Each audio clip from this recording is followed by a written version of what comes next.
Good morning, everyone. Welcome to the Competitive Edge Conference. We're so excited that you're here as we're moving business forward. Today is packed with experts, with information, with resources to guarantee that you close out this fourth quarter of 2021 strong.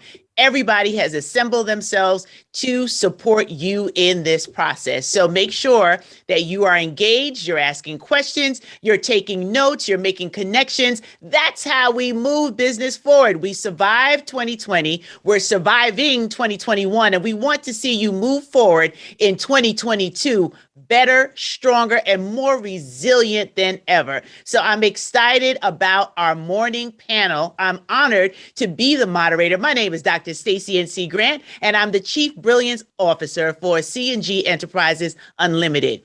Today, we are positioning yourself for prime time, and I'm joined by three experts who are going to give you just what you need. First, we have Mr. Hirsch Parekh, Director of Government and Community Relations, Port Authority of New York and New Jersey. We have Victoria Daniels, Manager, Supplier Diversity, New York Power Authority. And we also have Michelle Stoddard, Vice President of Community Development, Resorts World and Casino. So I just want to start with giving them a virtual round of applause. Thank you all so much for joining us as we are positioning ourselves for prime time. That is how we're starting the conference. That is the conversation that we're having because so much has gone on in the world and we want our businesses. We know that small businesses, that is the cornerstone of economic viability and success for our community. So let's jump into the conversation and just start talking about what are some of the barriers to success that you see in your capacity in the work that you do for businesses being ready for prime time? We'll start with you, Mr. Parekh. Great. Thank you, Dr. Grant, and thank you to the Competitive Edge Conference for having me, for inviting me to participate in this panel discussion. There's a lot of pressure being the first one out of the gate this morning, but I think Victoria, Michelle, and myself are up to the job under the leadership of Dr. Stacy Grant. So look forward to this conversation. As Dr. Grant mentioned, my name is Hirsch Parekh. I'm the Director of Government and Community Relations for Aviation Redevelopment at the Port Authority of New York and New Jersey. And we have a lot of exciting projects underway at the Port Authority at this time. We are a bi-state agency in New York and in New Jersey. We operate all of the region's major airports, the Newark Airport, JFK Airport, LaGuardia Airport. We operate the bus terminal, the PATH. We have a lot of different facilities that we operate across the region. And a major priority of this agency is ensuring that we provide opportunities to minority and women-owned businesses to make sure they are able to grow their business and achieve success. Some of the barriers, though, that we see in engaging with MWBEs and making sure that they have those opportunities is sometimes as simple as them not asking for help. We have so many resources at our agency, at some of our sister agencies, at so many community organizations that are here to help you succeed, whether it's responding to an RFP, whether it's issues relating to insurance or bonding, whether it's assistance contacting a decision maker. We are here to help you, but it is incumbent on you, the business owner, to reach out to us for that help. Your success is our success, but we have such a massive agency with a massive portfolio. We do the outreach that we can. We do it all the time. We encourage you to attend those outreach events, and from those outreach events, take down the information of the people who are presenting, reach out to them, share with them your business capability statement, talk to them about obstacles you faced in the past and how you can get some help overcoming them. But again, I just want to reiterate, a barrier to success is not asking for help. We are here to help you. We want you to succeed. Your success is our success. I can go through more barriers, but I want to make sure I give my colleagues an opportunity to also provide some barriers they've seen. But again, ask for help. We are here to help you. And thank you for sharing that, because this is what I always say.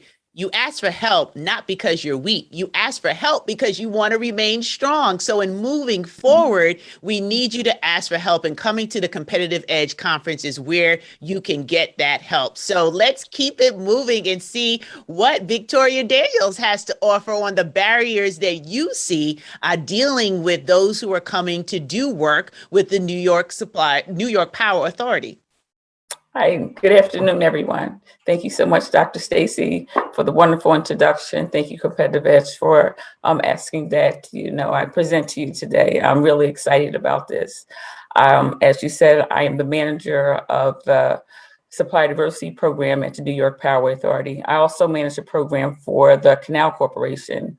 The Canal Corporation and the New York Power Authority, they work hand in hand. I know people think that's a little strange because water and power actually don't mix, but we mix really well together. So NYPA is the largest state-owned electrical utility across the United States. We do this in a wonderful way. We support the electricity and throughout New York State. We're not residential, we're commercial. We provide businesses, colleges, manufacturing plants. We also do EV electrical charging stations up and down the thruway. If you see those new EV charging plants, we're doing that. We help SUNY do their, what would you call it? I'm becoming lost for words, but how they want to change electricity inside their buildings. We do all of those types of things for SUNY, CUNY, energy efficiency. We do tons of energy efficiency throughout the state.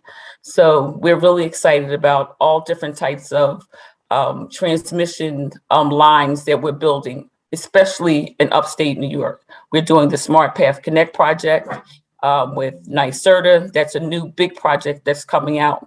We currently are working on a Smart Path project where we're doing 86 miles of transmission line, but it's a bigger project that's coming out in 2022. And I know tons of people have heard about it. We're advertising for that project now. We're doing some outreach events about that, and we're really interested in suppliers throughout New York State to get involved in it. One of the things that we see that's a barrier for suppliers is one of the things that Hirsch talked about, that suppliers don't tell us what their needs are. Insurance and bonding is a big thing, but even bigger than that is the ability to pivot. And we saw this, and you'll always hear me get emotional about this. We saw this during COVID when they weren't able to pivot, that they weren't able to figure out how they could utilize other parts of their business. And there were opportunities there that they didn't come to us and say, we need a little bit of help. Or they didn't reach out to their other partners, not thinking that their other M and WBEs could be partners, because they look to the prime contractors as their saving grace. And then not actually that could be the case all the time. Their MWBEs could be their partners. That could be their low-hanging fruit. So looking to who's next to you, looking to who else is in the room, thinking about how to shop your stash. And when I think about how to shop your stash, look at those business cards, open them up, and have those other conversations with your partners. Your partners can be your cohorts, and you work together. And that's how you can build out your business. So having those other conversations. So opening up your comfort zone, getting out of that comfort zone. We tend to stay in our comfort zone. We know what we know, and we work within that, and having that opportunity to step out of that just a little bit. And I like to work with suppliers to get them to think about stepping out of their comfort zone just a little bit to expand that. And it kind of helps them. So Absolutely. But yeah. I love that, Victoria, because that builds on what her shared as well, Mhm. that asking for help. And then when you're asking for help, utilizing resources that exist right around you. So Yep. here's your first assignment for the day. If you're not taking notes, now would be a good time. Go ahead and write down what are Mhm. you overlooking, right? Before we hear from our Yep. other panelists. Someone can Mhm. be in the chat right now with you. They Yeah. registered for the Competitive Ed Conference, and they Mhm. could be that next partner, that next JV, that next Mhm. collaboration that can Yeah. help you to pivot. I know we're all tired of that word pivot, but it's what we're doing in Yeah. order to what? Mhm. Move business forward. That's the key for today. Hashtag move business Business forward. We forward. want you to share that as you're listening to all of these panels, all of Mhm. the information, and you get a playbook from the conference. What conference is better than that? You get a full playbook that you can utilize as you Mhm. go through and recap what you Yeah. learn, because it's one thing to get the information, but it's another thing to apply the information. So we also have the wonderful Michelle Stoddard as well, who is with us. And I would love to hear, Michelle, your thoughts as you explain some of what you see in the capacity of what you do. What are those barriers, maybe your top three, for businesses being ready for prime time? Hi, my name is Michelle Stoddard. I'm the Vice President of Community Development for Resorts World, New York City. And I'm so happy to be here at the Competitive Edge Conference to engage with small businesses. Businesses need to have a fully developed business plan, one that is also tailored to their growth. They also need to be certified, especially to have their MWBE certification, and any industry certifications or awards are always a plus. Proper financing is absolutely necessary because if you get large orders, you need to be able to get up to scale quickly and get up to production speed quickly. So you need to have proper financial partners to be able to help you to do this.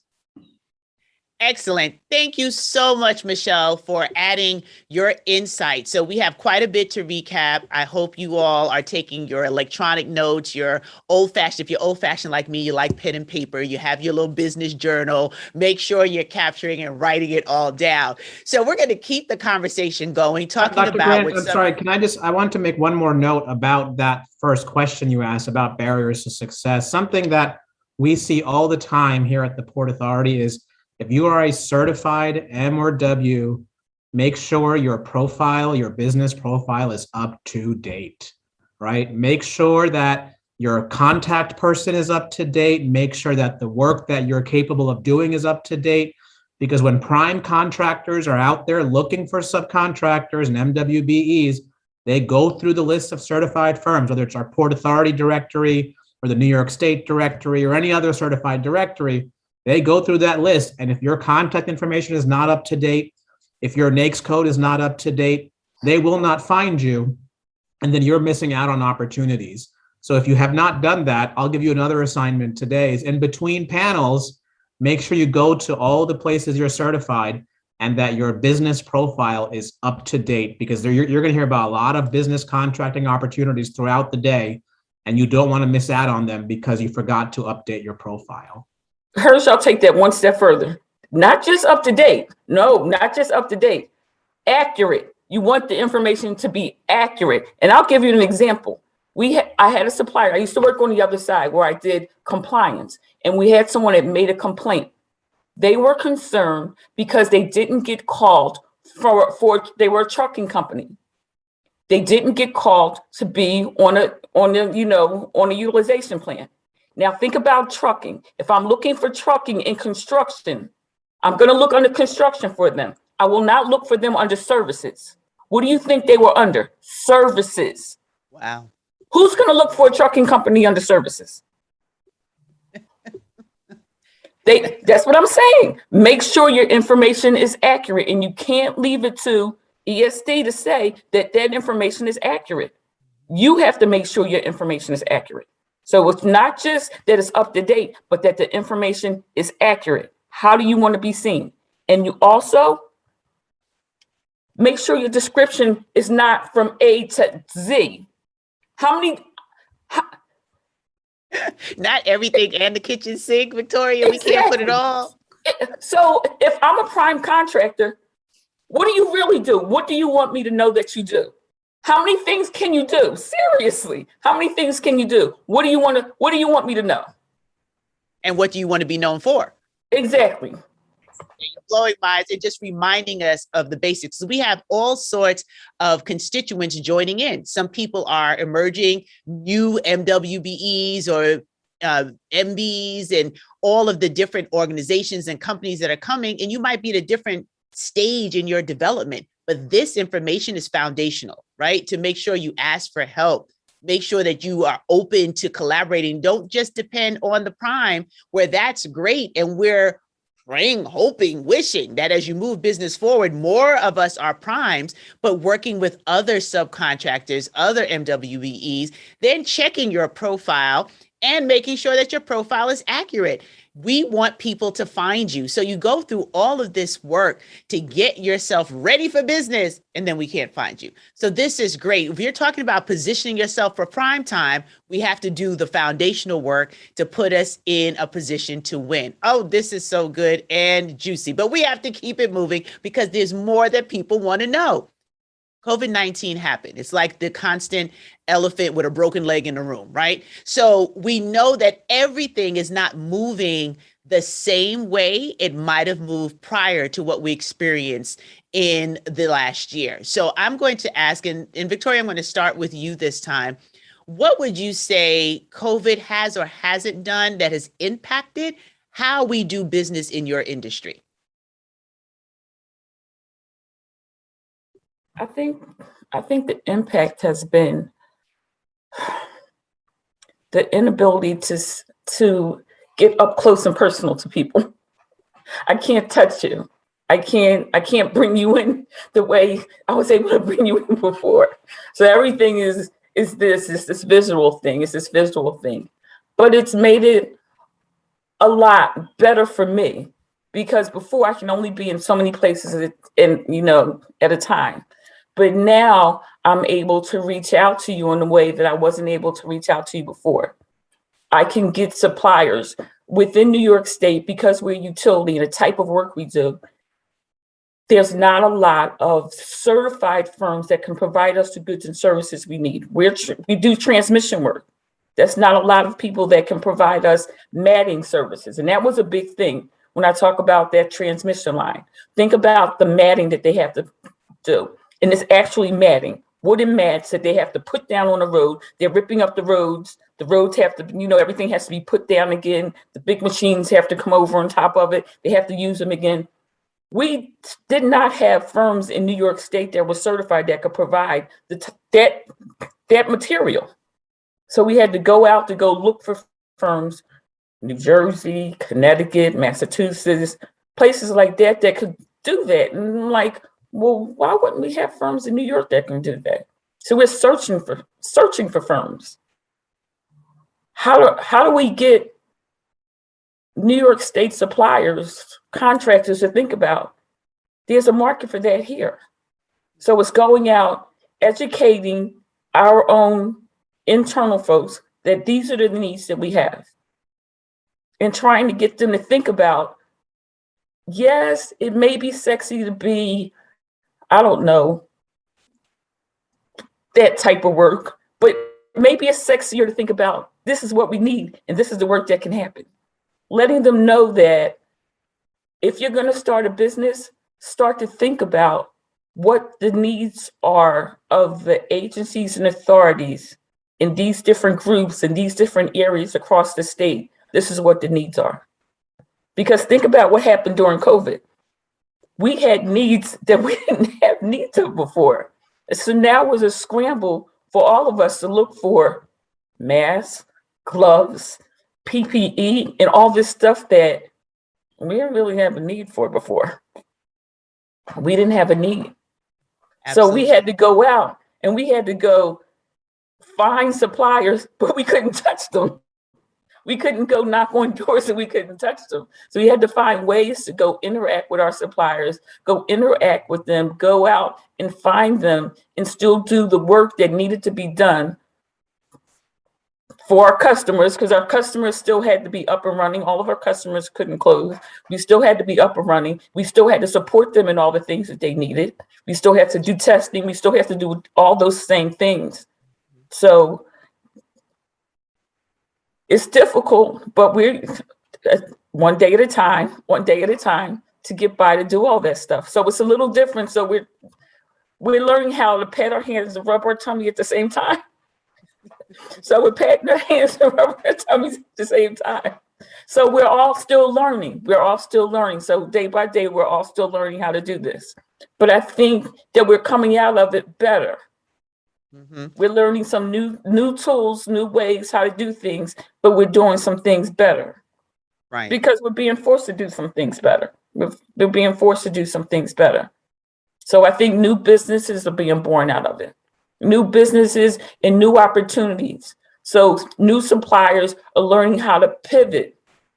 They're learning how to pivot. And old suppliers are learning how to take their business and doing some different things with it that they didn't know how to do before, or realizing they can do some things that they didn't think they could do before. Absolutely, which is key. And, so the effect of COVID, while we know the trauma of it has just been unthinkable and unbelievable, there is opportunity. There, one of the languages, I believe it's in Mandarin, where challenge and opportunity almost are the same symbol, right? Don't quote me on that, but I know it's one of those. But that's where we're looking at COVID now, where this was a challenge. Like you said, suppliers had to pivot. You couldn't find suppliers that could do certain things. Then there were additional suppliers that were needed for PPE. So the effects are now opening up opportunities for more businesses. So even if it wasn't, like you said, sexy, I love the way you said that. It might not be sexy to you initially to supply PPEs, but it could be sexy in your bank account if it's supply and demand. So we're giving everyone an opportunity to think differently. So thank you for sharing that. I love that you as an organization had to look at how do we broaden the pool of opportunity for new suppliers to come in that can handle all of the very specialized areas that you particularly need within your industry. So we're going to bring that right on over to you, Hirsch. I know you can relate as well. And COVID-19 has had some serious impacts on the aviation industry. Yeah, absolutely, Dr. Grant. We, like I said, the Port Authority, we have a lot of facilities across the New York and New Jersey region. We have a lot of projects in our capital plan that would, create billions of dollars in opportunities for MWBEs. One of the marquee projects is the program to redevelop JFK International Airport into a whole new JFK. And with that, we would have had more than $10 billion of private investment coming into JFK, leveraging some Port Authority investment as well. And like I said, that would have created billions of dollars in opportunities for MWBEs as we strive to achieve and exceed our agency's 30% MWBE goal. It's funny because in March of 2020, we were on the cusp of beginning some of these major projects. I remember having some meetings. It was really on the precipice of launching some of these projects, starting construction, unleashing the opportunities that would come with these projects. And then COVID hit the city, the state, the region, the country, the world, and everything stopped. People stopped moving, right? Our mission as an agency, as the Port Authority of New York and New Jersey, is to keep the region moving. And when people and goods stop moving, that hurts us in terms of the operations that we do. Now, we had to keep our facilities open because even if people were no longer traveling, we knew that doctors and nurses and other essential workers were traveling all over the country trying to get to places that needed their help. We knew that important medications and goods and things like that had to reach their destination through cargo had to get to where it needs to go. So our facility stayed open, but we suffered a dramatic financial impact from COVID-19 that we're still not out of yet. But we also know that a number of MWBEs suffered greatly from the impact of COVID, right? We've seen reports that minority and women-owned businesses were probably the most heavily impacted from COVID-19, especially when they have the least amount of services available to help them keep their business open and successful. So I think the impact of COVID really, like I said, it's caused us to slow down some of the projects that we were anxiously ready to move forward on. And with that, we also had to slow down on some of the opportunities that would have come for these businesses. But that doesn't mean the opportunities are going to stop forever, right? It is a temporary pause. And what I would encourage all of the attendees on this program to do is, when there is that pause, don't look at it as a challenge, look at it as an opportunity, as you said, Dr. Grant. Take the time, try to take programs to learn new areas of business, grow your business. Think about training opportunities, think about networking opportunities, go out and meet people, because it is not a project stopped, it is a project paused. And we are now reaching a point where these projects are getting back on track, and these opportunities are going to start coming fast and furious. And we need to make sure that our businesses are prepared to respond to them. So during those periods of challenge, look at it as an opportunity to grow yourself as a business owner, grow your business, do that networking that you can do to get your name out there, to get your business out there. Because trust me, when these opportunities pick up again, the people that the prime contractors have met at various networking events, even if they're virtual like this, they will be top of mind when they're looking to bring on subcontractors to help with their projects. So impact of COVID-19, major challenge, but the opportunity was also there. And it's not too late. It's not too late to still take this time to grow your business, to network, to learn new areas of business, and make yourselves a better supplier for our prime contractors.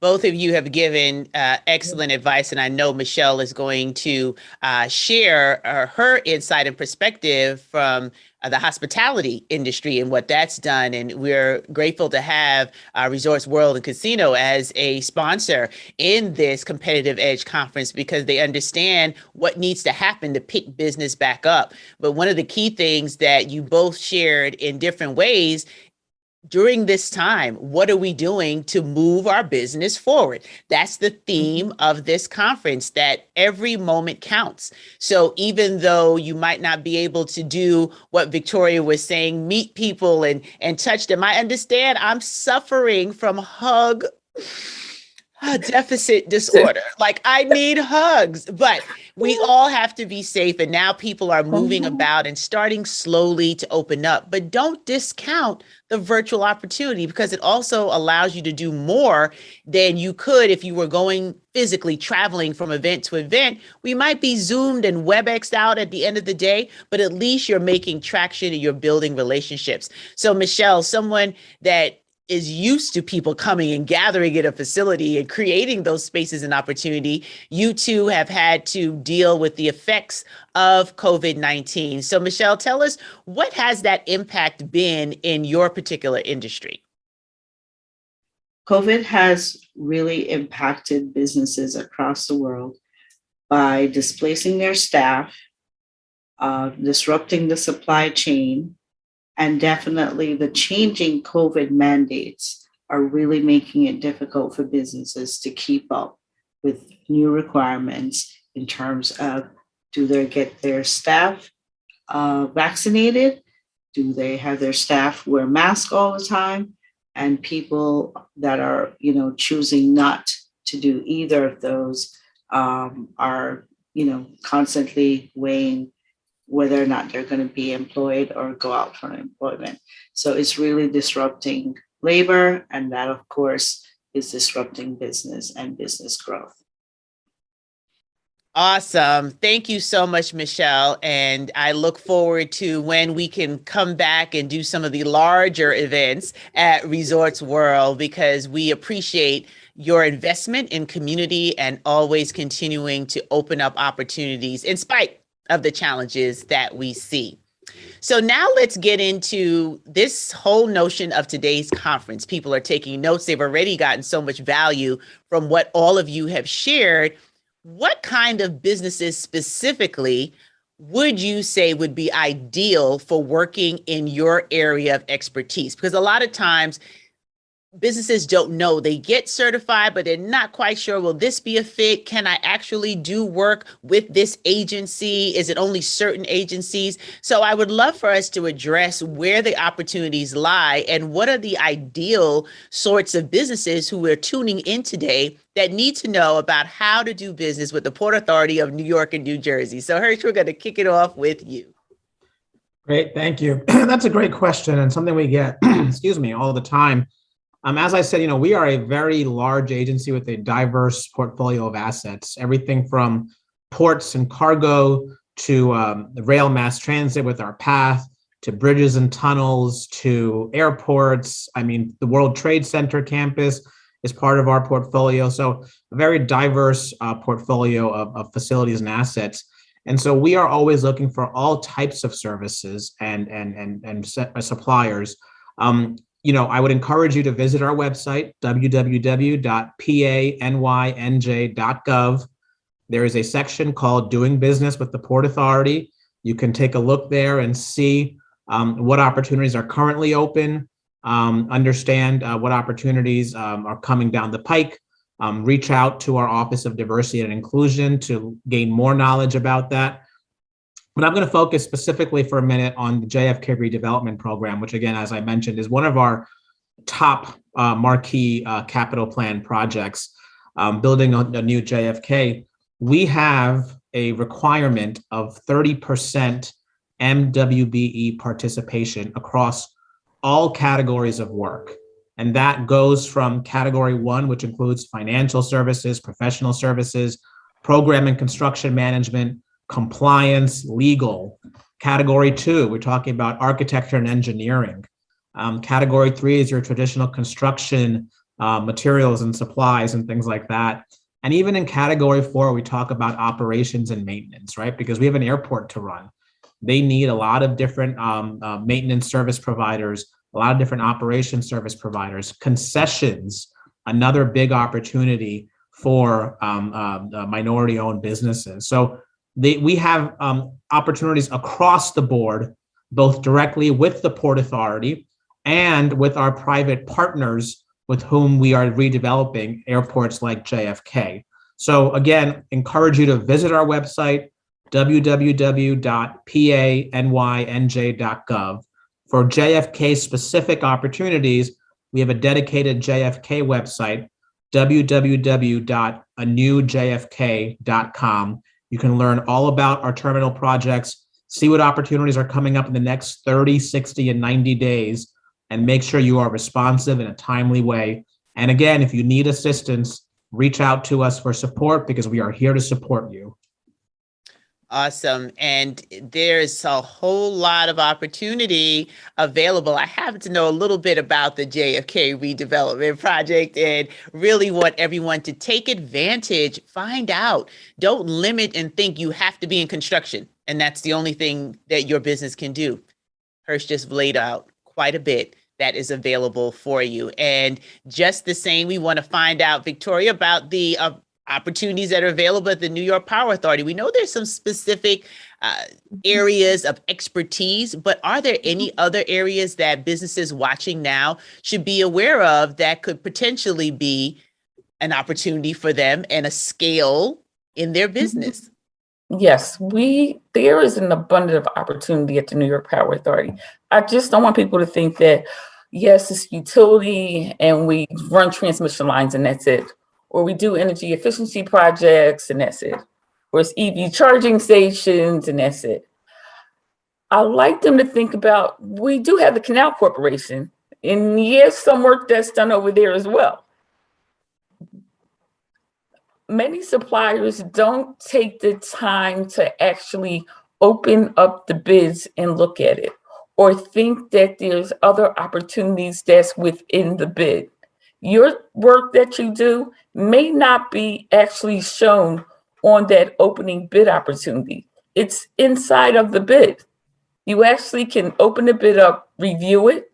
I want you to review it. I want you to look at it. We have an opportunity for you to express interest in that bid as a subcontractor or supplier, that the prime contractor can open it up and look and see who expressed interest. I actually look at that to determine, when I get a utilization plan, to see who's on it. So if someone's requesting a waiver, I can say, no. I have a boatload of people that expressed interest as a subcontractor or supplier. I want to make sure that they've taken the time to look at that. They didn't just go out to the New York State directory and say, I couldn't find anyone, because there's a list of people that expressed interest. So there's work to be done out there. There's plumbing work, HVAC work, there's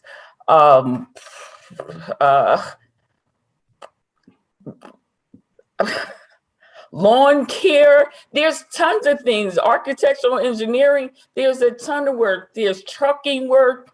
There's testing, LiDAR. There's all types of things. Helicopter, things that people ordinarily wouldn't think that the Power Authority is looking for or looking at, but we are. We're constantly looking for new suppliers and new contractors that we haven't worked with before. We're looking for new MWBEs. So, no, go. No, as you were talking, I said we have to really just remind everybody that as we're listening to all of the presenters today, all of the agencies that are here, what you said is so critically important.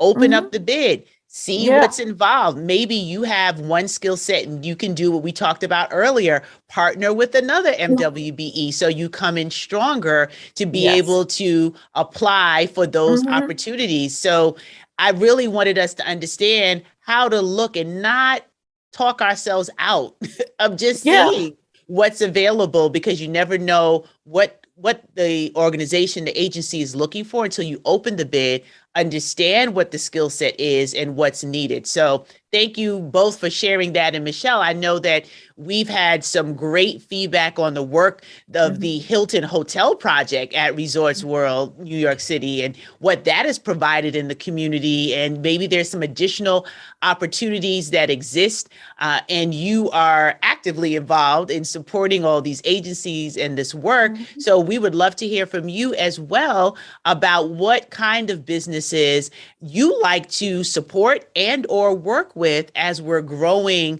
the whole opportunity for us to leave what I love to say is legacy, be able to utilize these projects and these programs to grow and scale our businesses for the future generations, not just for us. So over to you, Michelle. Resorts World Casino has a very large vendor list, and we look for vendors in all types of industries.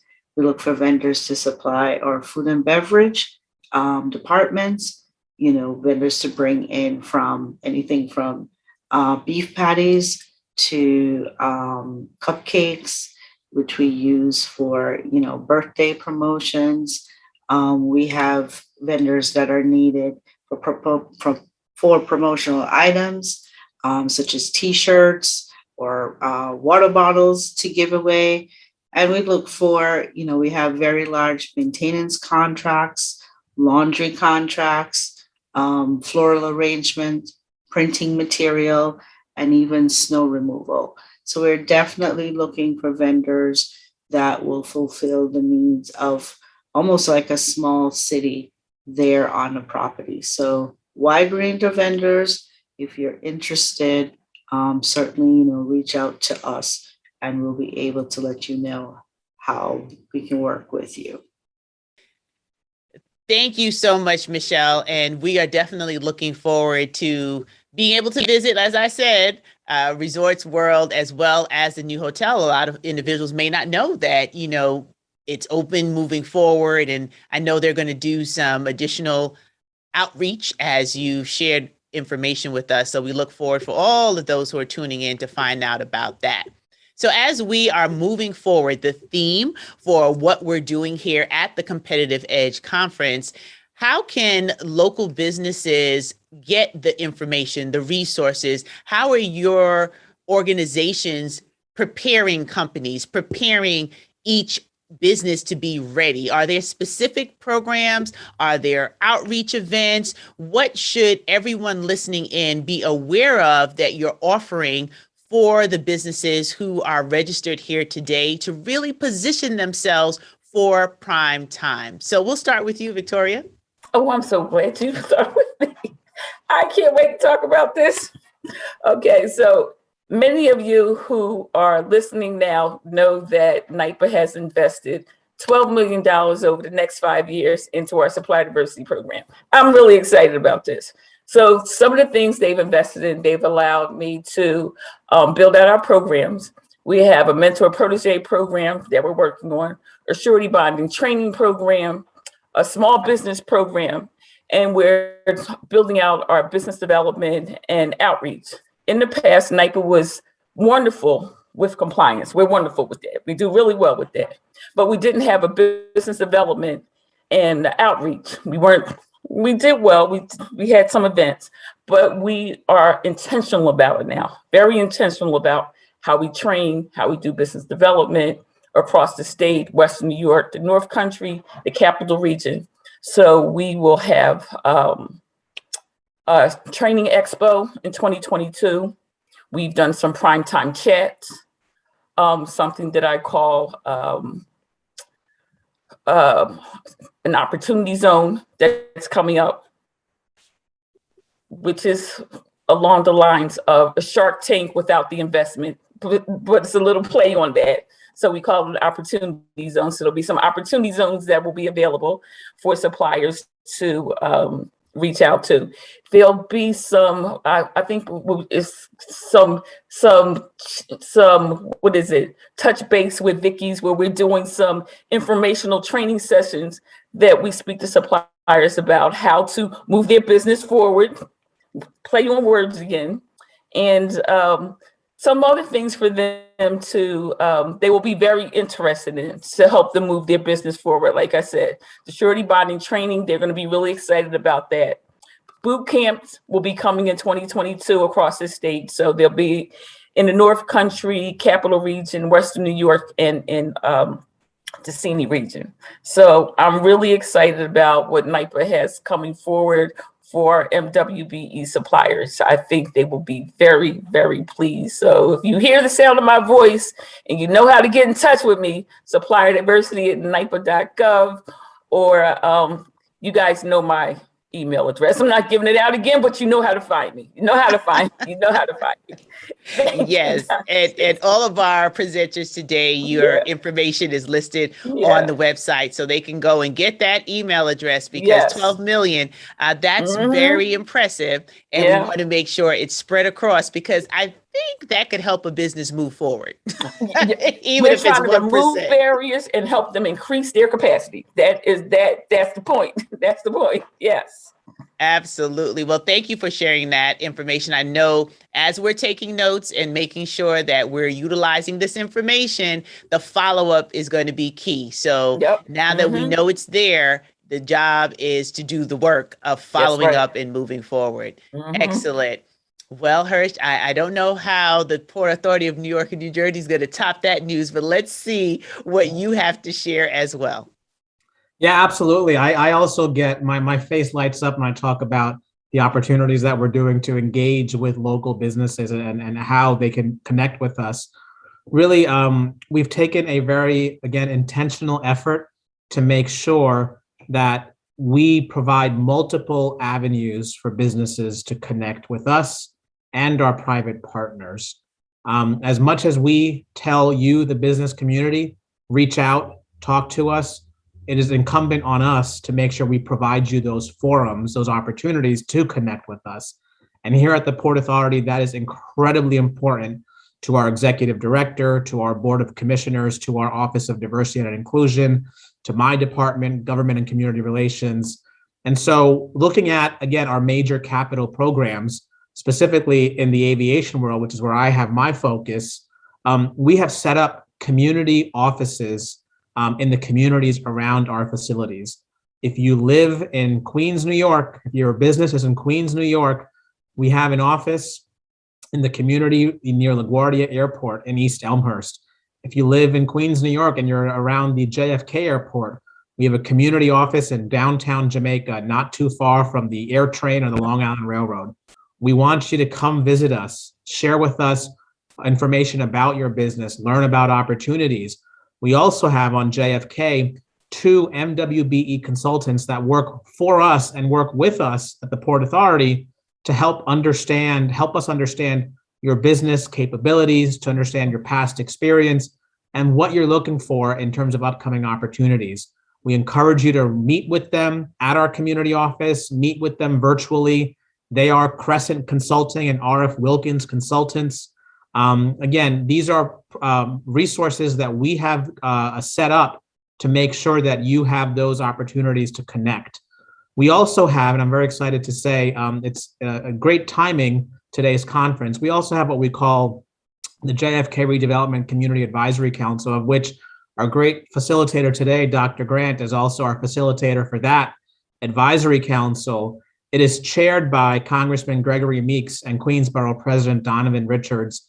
And the sole focus of that group is to ensure that opportunities from JFK redevelopment are accessible to the residents and the businesses and the communities around the airport.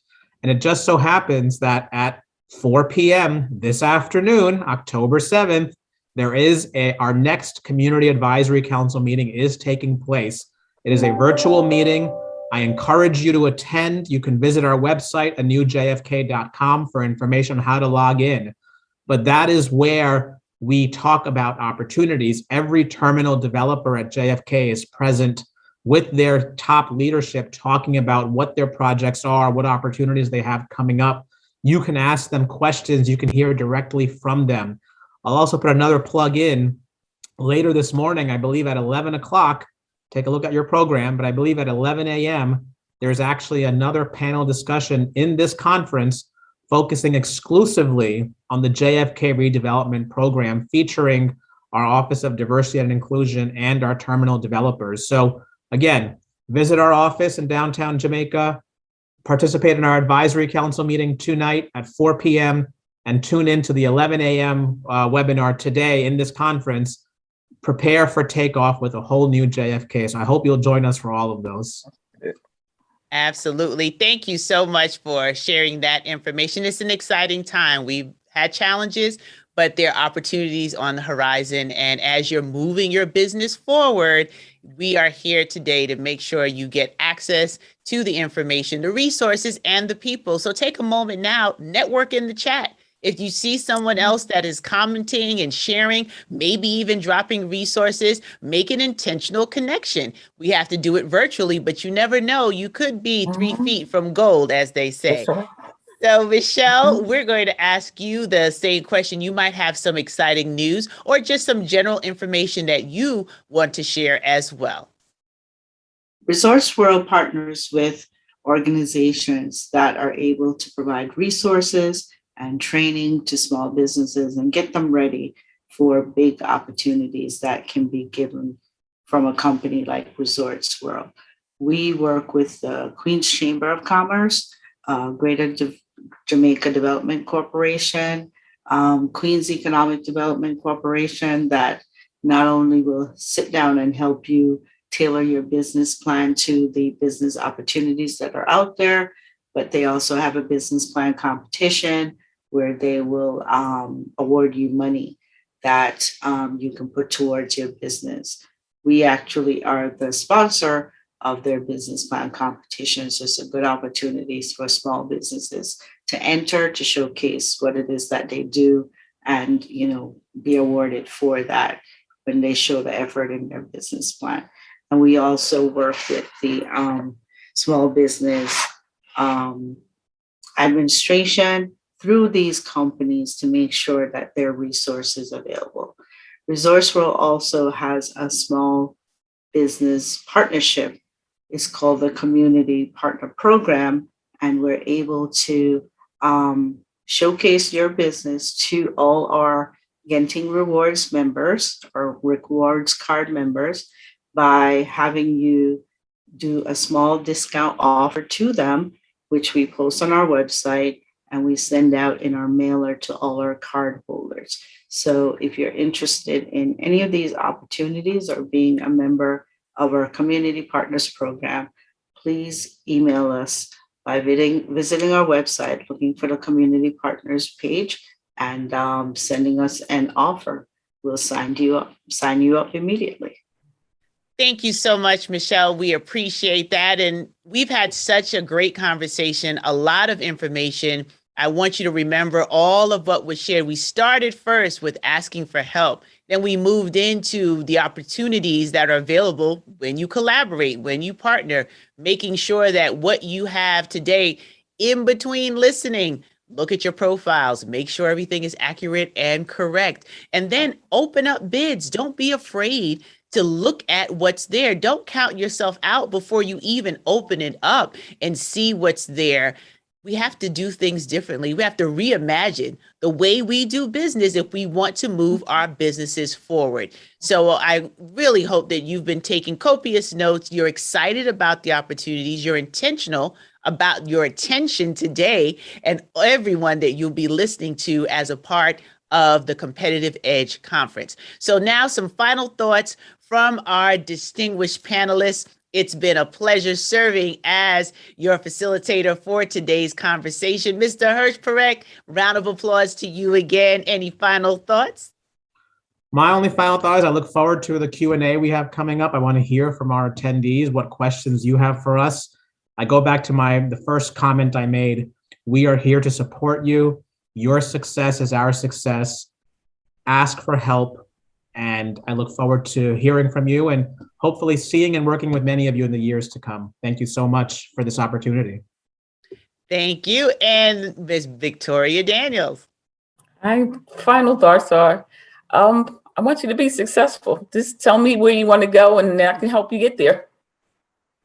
Thank you for having me. Awesome. And absolutely. And over to Michelle Stoddard.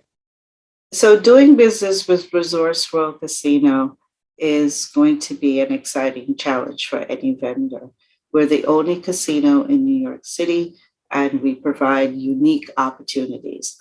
So a vendor is able to come to us when they're ready for growth, when they're ready for orders that are going to come in volume, and they have to be prepared for scaling up to match our needs. I can tell you a story. A short story. We once tried to work with a vendor to order cupcakes. And when we gave an order of 10,000 cupcakes, they were super happy because they thought that was probably going to be over 6 months. And we were saying, no, we needed that every day. That is a huge order to ask someone to scale up to be able to provide. So we really want you to get to know us, to build a relationship with us, to really know the volume that we process and make sure you're able to, if not be able to provide for an entire order, be able to be a part of what it is we're going to need to satisfy our customers and guests on a daily basis. So reach out to us, visit us on our website, send an email, and let us know about your business, and we'll be responsive to you with any questions. Thank you. Again, to contact us at Resorts World New York City, please visit our website, rwnewyorkspelledout.com. Thank you, Michelle. Now, you've been putting some questions in the chat, so we're going to go ahead and take a look at these questions. We want to answer them so that we can be responsive with what you need. You showed up today. You could have been anywhere on October 7th, but you chose to be with the competitive conference. So on behalf of the conference organizers, the planning team, the sponsors, the partners, the community outreach that was done, we thank you for being here, and we're going to answer your questions now.